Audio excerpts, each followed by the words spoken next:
তো দেখো বর্তমান যে এক্সপেরিমেন্টটা করিবা তারপরে কিছু বেলুন গোটে নিয়েছি এবং এটা হচ্ছে কাচ রড ହେଲା গ্লাস রড এবং গোটে রুমাল নিয়েছি সিল্কি রুমাল গোটে নিয়েছি তো বর্তমান এটাকে ঘষিবা বলছে ঘষিকি সে যে বেলুন আছে তা পাখু দেখাইবা যে বেলুনটা তা পাখু আকর্ষণ হচ্ছে কি না দেখিবা দুইটা পদার্থকে যেতবে আমি ঘষছে কোন সৃষ্টি হবো চার্জ এবং চার্জ সৃষ্টি হলা পরে সে আকর্ষণ করিব নাকি নাই দেখো দেখো হচ্ছে আউথ ଦେଖିବା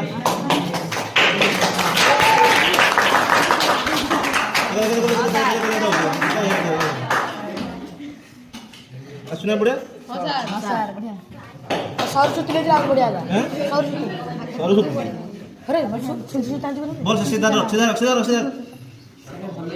सुत्ती संभव झिके झिके